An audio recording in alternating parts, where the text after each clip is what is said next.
Hello everyone, welcome to AY study. Friends, हम लोग जो है एंशियंट हिस्ट्री जो है उसके जो इम्पोर्टेंट फैक्ट्स हैं टॉपिक वाइज उसको कंप्लीट कर रहे हैं। तो इसके पहले जो है मरणोत्तर काल तक हम लोग कर चुके हैं। आज का जो टॉपिक है ये है वाय आक्रमण द्वारा स्थापित राजवंश। ठीक है, तो वाय आक्रमण द्वारा जितने भी स्थापित राजवंश हैं उसके बारे में यहाँ पे देखेंगे और वही यहाँ पे राजवंश लिए गए हैं जो कि एग्जाम में पूछा हुआ है जिनके बारे में। ठीक है, तो आज का जो टॉपिक है ये हिंद यमन इंडो ग्रीक आक्रमण। ठीक है, जो इंडो ग्रीक आक्रमण हुआ था उसके बारे में देखते हैं।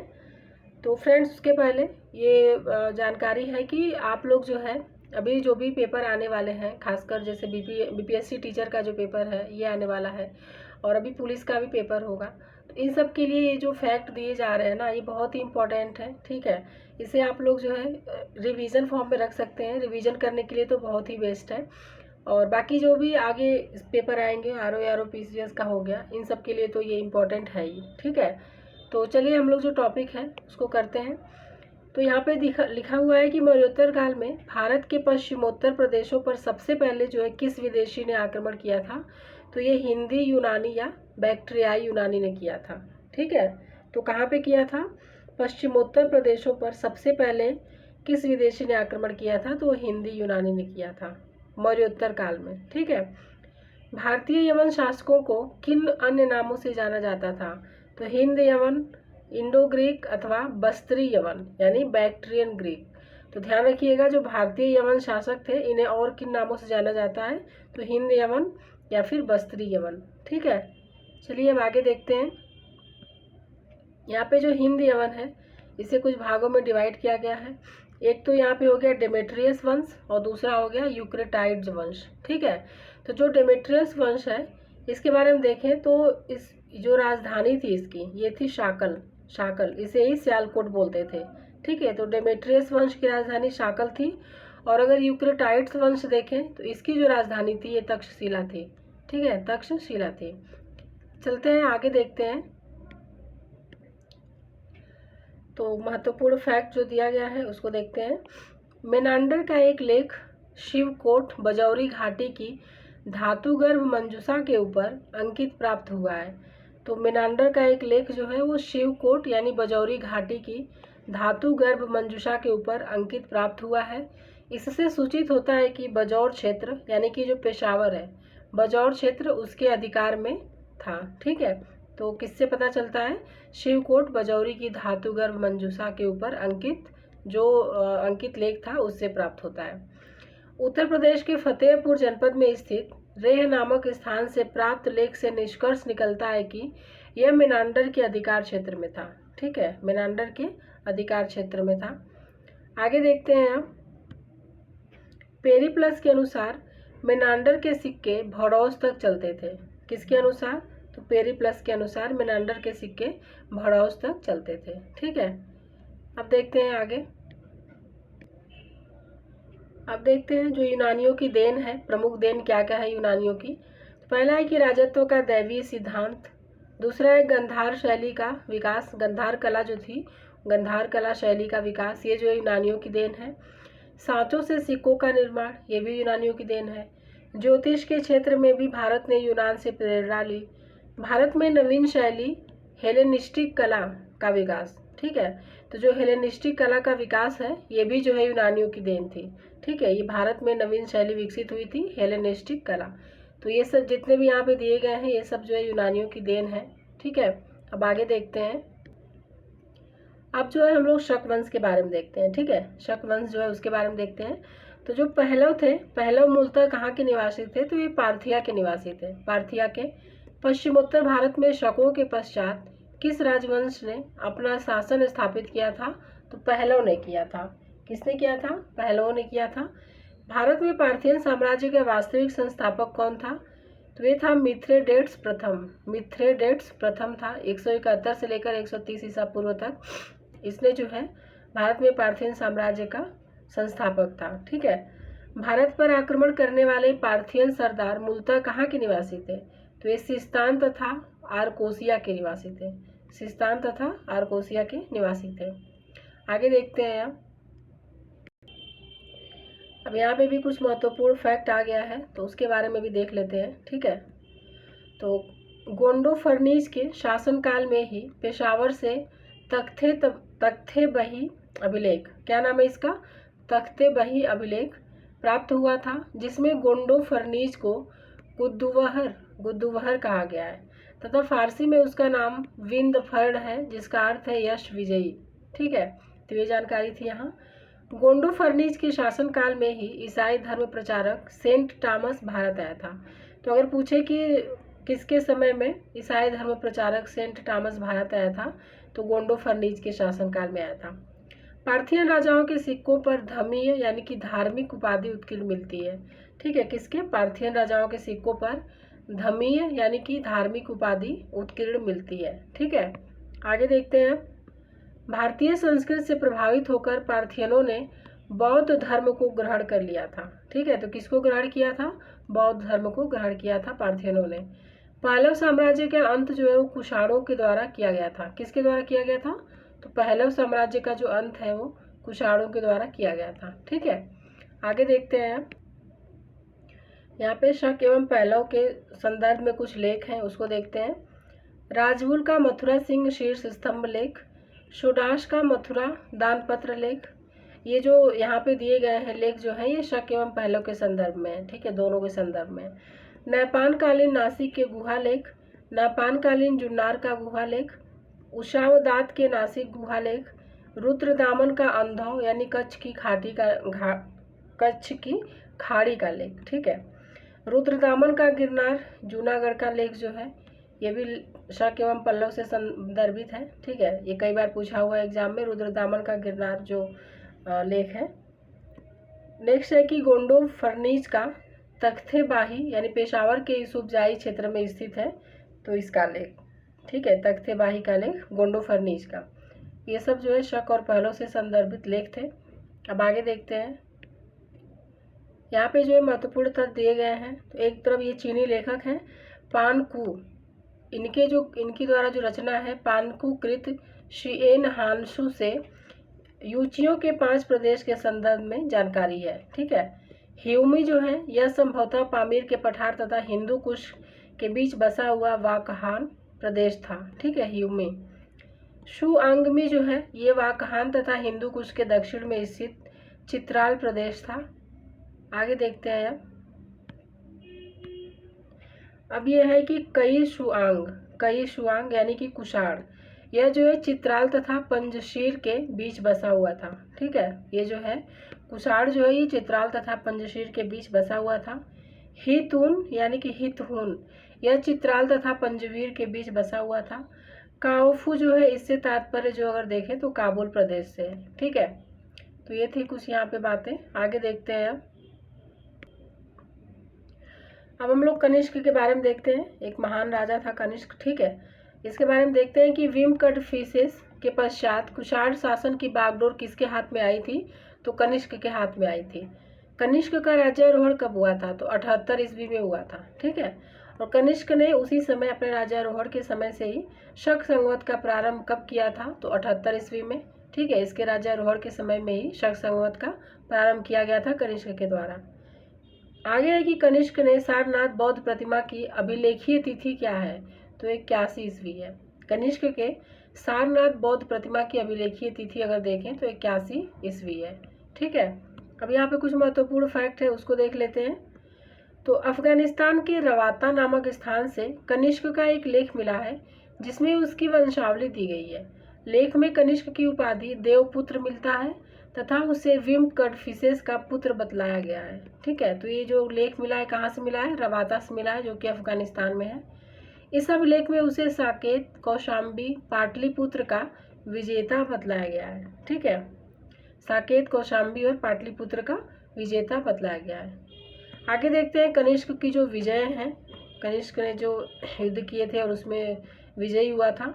तो कनिष्क के पूर्वी भारत पर विजयों का विवरण जो है किस अभिलेख से मिलता है, तो सारनाथ अभिलेख से मिलता है। ठीक है, कनिष्क के पूर्वी भारत पर विजयों का विवरण देखें तो सारनाथ अभिलेख से मिलता है। कनिष्क का साम्राज्य जो है पूर्वी भारत में किन क्षेत्रों तक फैला था, तो उत्तर प्रदेश एवं बिहार तक फैला था। ठीक है, उत्तर प्रदेश एवं बिहार तक फैला था। चलिए अब आगे देखते हैं। अब जो है कनिष्क का साम्राज्य तथा उसके शासन के बारे में देख लेते हैं। कनिष्क के साम्राज्य की सीमा का निर्धारण हम किसके द्वारा करते हैं? तो कनिष्क के लेखों तथा सिक्कों के द्वारा। ठीक है, कनिष्क के लेखों तथा सिक्कों के द्वारा उसके साम्राज्य की सीमा का निर्धारण किया जाता है। कनिष्क का साम्राज्य उत्तर में कश्मीर से लेकर के दक्षिण में विंध्य पर्वत तक तथा पश्चिम में उत्तरी अफगानिस्तान से लेकर पूर्व में पूर्वी उत्तर प्रदेश एवं बिहार तक विस्तृत था। ठीक है, तो ये इम्पोर्टेंट फैक्ट है, ये ध्यान रखना है कि कनिष्क का जो साम्राज्य है वो कहाँ से कहाँ तक विकसित था। आगे दिया गया है कि राजतरंगिणी से कश्मीर पर कनिष्क के अधिकार की जानकारी प्राप्त होती है। तो किससे प्राप्त होती है? राजतरंगिणी से प्राप्त होती है। सुई विहार तथा सांची लेक से सिंध, मालवा, गुजरात, राजस्थान के कुछ भाग पर तथा उत्तरी महाराष्ट्र पर कनिष्क के अधिकार की पुष्टि होती है। ठीक है, कौशाम्बी, श्रावस्ती, सारनाथ लेक से पूर्वी उत्तर प्रदेश पर कनिष्क के अधिकार की सूचना प्राप्त होती है। तो ये जो लेक है कौशाम्बी, श्रावस्ती और सारनाथ, यहाँ से जो है पूर्वी उत्तर प्रदेश पर कनिष्क के अधिकार की सूचना प्राप्त होती है। नेक्स्ट है कनिष्क का जो साम्राज्य है, कनिष्क का साम्राज्य अंतर्राष्ट्रीय साम्राज्य था। ठीक है, पुरुषपुर यानी पेशावर कनिष्क के विशाल साम्राज्य की राजधानी थी। तो पुरुषपुर जो है वो कनिष्क के साम्राज्य की राजधानी थी। कनिष्क के साम्राज्य की दूसरी राजधानी अगर देखें तो मथुरा थी। तो राजधानी का नाम याद रखना है, एक तो पुरुषपुर थी और दूसरी जो थी मथुरा में थी। कनिष्क को लेखों में क्या कहा गया है?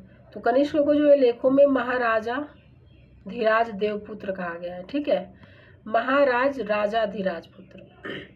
आगे देखते हैं, देवपुत्र की उपाधि कनिष्क के संदर्भ में क्या भाव व्यक्त करती है?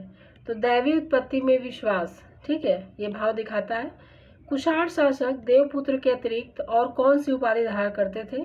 तो शाही तथा शाहानुशाही। ठीक है, तो शाही तथा शाहानुशाही जो है ये कुषाण शासक उपाधि धारण करते थे देवपुत्र के अतिरिक्त। तो ये हो गया। अब चलते हैं आगे देखते हैं। कनिष्क के जो सिक्कों पर देखें अगर तो विभिन्न देवी देवताओं की आकृतियां मिलती हैं। कौन कौन सी हैं देख लेते हैं। बुद्ध, एलमी, मिस्री, जरथुस्त्री, आइशो यानी शिव, मीरो या ईरानी मिस्र सूर्य, माओ यानी चंद्र, नाना यानी सुमेरियन मातृदेवी, हेलियोस तथा सेलेनी यूनानी सूर्य तथा चंद्र विशेष रूप से उल्लेखनीय है। ठीक है, तो ध्यान रखना है कि कौन कौन से उल्लेखनीय है। आगे देखते हैं। हुविष्क के शासनकाल के 47वें वर्ष में अंकित एक बौद्ध स्तंभ लेख से पता चलता है कि जीवक नामक बौद्ध भिक्षु ने हुविष्क को बौद्ध विहार दान दिया था। ठीक है, तो किसने दान दिया था? जीवक नामक जो बौद्ध भिक्षु था उसने हुविष्क को बौद्ध विहार दान दिया था। ठीक है, मथुरा से प्राप्त 67वें यानी 67वें वर्ष के लेख में महासंधिक आचार्यों के लिए एक बुद्ध प्रतिमा बनवाने का उल्लेख है। ठीक है, तो ये मथुरा से जो प्राप्त 67वें वर्ष के लेख है उसमें ये बात बताई गई है। यवन, शक, कुषाण शासकों के काल में बौद्ध धर्म उत्तर पश्चिम तथा देश को अन्य भागों में काफ़ी लोकप्रिय हो गया था। ठीक है, देश के अन्य भागों में लोकप्रिय हो गया था। तो बौद्ध धर्म के बारे में है ये। चलते हैं अब आगे देखते हैं। अब जो है हम लोग गांधार कला शैली के बारे में देखते हैं। बहुत ही इंपॉर्टेंट कला शैली है ये गांधार कला शैली। तो यूनानी कला के प्रभाव से पश्चिमोत्तर प्रदेशों में किस नवीन शैली का विकास हुआ था? तो गांधार कला शैली का विकास हुआ था। ठीक है, तो किसके प्रभाव से हुआ था? तो यूनानी कला के प्रभाव से हुआ था गांधार शैली का विकास। गांधार कला शैली को किन अन्य नामों से भी जाना जाता है? तो यूनानी बौद्ध यानी ग्रीको बुद्धिस्ट, इंडो ग्रीक अथवा ग्रीको रोमन, यूनानी रोमीय कला के नाम से भी जाना जाता है इसे। ठीक है, गांधार शैली की मूर्तियाँ किन स्थलों से प्राप्त हुई हैं? तो अफगानिस्तान एवं पाकिस्तान के स्थलों से। ध्यान रखिएगा, अफगानिस्तान एवं पाकिस्तान के स्थलों से जो है गांधार शैली की मूर्तियाँ प्राप्त हुई हैं। ठीक है, आगे देखते हैं। गांधार कला की विशेषताएं देख लेते हैं कि क्या है विशेषताएं। गांधार कला में बुद्ध एवं बोधिसत्वों की बहुसंख्यक मूर्तियों का निर्माण हुआ।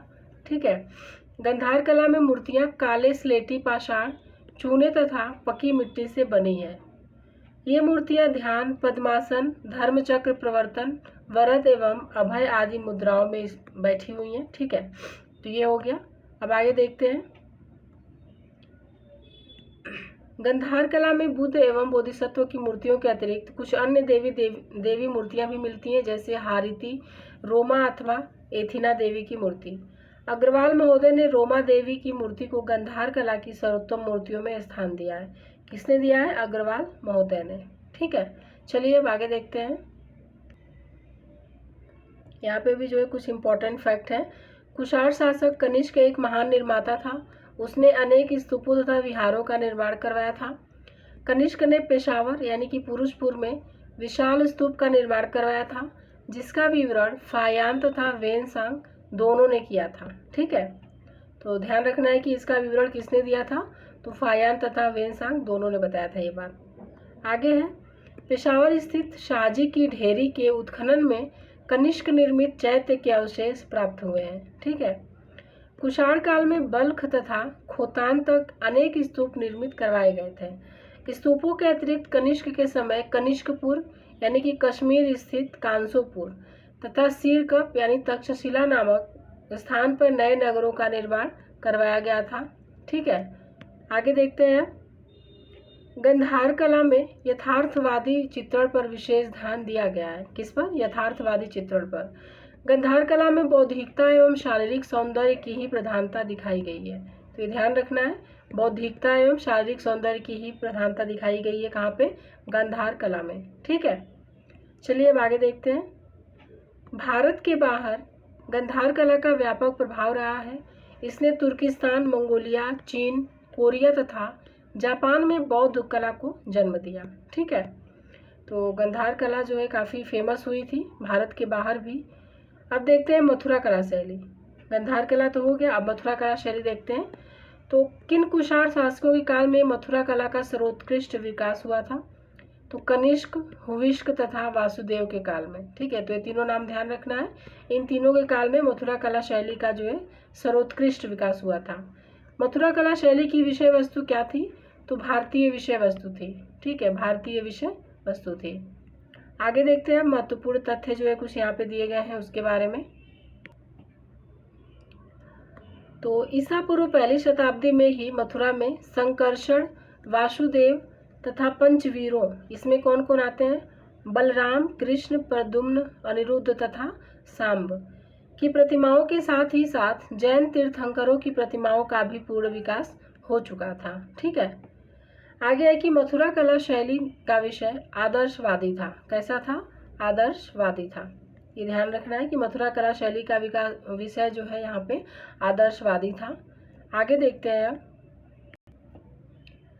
अब जो है सारनाथ कला के बारे में देख लेते हैं। सारनाथ कला गंधार तथा मथुरा के अतिरिक्त सारनाथ से कुषाण निर्मित काल की एक विशाल प्रतिमा मिली है, जो खड़ी मुद्रा में है।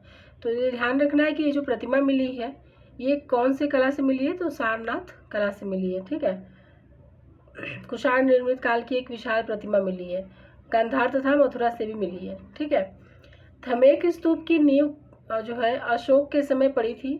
इसमें अलंकृत शिला पट्टों के साथ फूल पत्तियों के बेल बूटे बने हुए हैं। तो धमेक स्तूप की नींव देखें अगर तो अशोक के समय ही पड़ गई थी। ठीक है, आगे देखते हैं। धर्मराजिका स्तूप। धर्मराजिका स्तूप का निर्माण अशोक ने करवाया था। इस शैली में प्रदक्षिणा पथ को ईंटों से भर दिया जाता था और स्तूप तक पहुंचने के लिए सीढ़ियां बना दी जाती थी। ठीक है, अब यहाँ पे कंपेयर किया हुआ है, गंधार एवं मथुरा कला में अंतर बताया हुआ है। तो देख लेते हैं इसका अंतर क्या क्या है। एक तरफ गंधार कला है और एक तरफ मथुरा कला दिया गया है। तो जो गंधार कला है अगर इसके बारे में देखें तो गहरे नीले एवं काले पत्थर का प्रयोग हुआ था इस कला में, और मथुरा कला में अगर देखें तो लाल बलुआ पत्थर का प्रयोग हुआ था। ठीक है, तो एक तरफ यहाँ पे गहरे नीले एवं काले पत्थर का प्रयोग हुआ था और यहाँ पे लाल बलुआ का प्रयोग हुआ था पत्थर का। शक एवं कुषाण शासकों ने संरक्षण दिया था गंधार कला को, और यहाँ पे जो है इस कला को कुषाण शासकों ने संरक्षण दिया था। ठीक है, सिर्फ कुषाण शासकों ने जो है मथुरा कला को संरक्षण दिया था। आगे देखते हैं। इसकी जो विषय वस्तु थी ये यथार्थवादी थी। कैसी थी? तो इसकी विषय वस्तु यथार्थवादी थी और मथुरा कला की विषय वस्तु जो है आदर्शवादी थी। गंधार कला में मुख्यतः बौद्ध प्रतिमाएं निर्मित हुई हैं। क्या निर्मित हुई है? मुख्यतः बौद्ध प्रतिमाएं, और इस कला में बौद्ध, जैन तथा ब्राह्मण धर्म से संबंधित मूर्तियों का निर्माण हुआ है। तो ये हो गया गंधार कला और जो है मथुरा कला के बारे में जो मुख्य बातें थी। चलते हैं आगे, देखते हैं किस कुषाण शासक ने जो है, अगर देखें यहाँ पे कि किस कुषाण शासक ने सर्वप्रथम स्वर्ण सिक्के प्रचलित करवाए थे, तो विम कटफिसेस ने करवाया था। ठीक है, सबसे पहले स्वर्ण सिक्का जो चलवाया था, प्रचलित कराया था, विम कटफिसेस ने। विम कटफिसेस के सिक्के की विशेषता देख लेते हैं। सिक्के के मुख भाग पर यूनानी भाषा में मुद्रा लेख सीलियस बेसिलियन ओमो कटफिसस उत्कीर्ण है। ठीक है, आगे देखते हैं। सिक्के के पृष्ठ भाग पर त्रिशूलधारी शिव की आकृति है जो नंदी के सामने है, तथा खरोष्ठी मुद्रा लेख महारजस रजदिर्जस सर्वलोक ईश्वरस महेश्वरस विम कटफिसेस त्ररस, यानी कि महाराज राजाधिराज सर्वलोकेश्वर विम कटफिसेस त्राता उत्कीर्ण है। ठीक है, विम कटफिसेस की स्वर्ण मुद्राएं 124 ग्रेन एवं 20 ग्रेन की मिली हैं। तो 124 एवं 20 ग्रेन की मिली हैं विम कटफिसेस की मुद्राएं, जो स्वर्ण मुद्राएं थी। ताम्र सिक्कों का वजन देखें तो 270 से 65 ग्रेन तक मिले हैं। विम कटफिसेस के सिक्कों पर उत्कीर्ण चिन्ह पूर्णतया भारतीय हैं। शिव, नंदी, त्रिशूल की आकृतियां तथा महेश्वर की उपाधि मिली है। ठीक है, तो फ्रेंड्स ये थे इम्पोर्टेंट फैक्ट जो बाह्य आक्रमण द्वारा जो स्थापित राजवंश था, तो उसके बारे में यहाँ पे हो गया है। ठीक है, तो आप इसको अच्छे से करते रहिए, रिवीजन करते रहिए, पढ़ते रहिए, और अगर चैनल पे नए हैं तो सब्सक्राइब कर लीजिए और शेयर करिए, लाइक करिए। ठीक है, ताकि जो है हम और मोटिवेट होके जो है नए वीडियो बना सकें। तो चलिए फ्रेंड्स, फिर मिलते हैं नेक्स्ट सीरीज में। तब तक ध्यान रखिए, पढ़ते रहिए, और वीडियो देखने के लिए फ्रेंड्स धन्यवाद।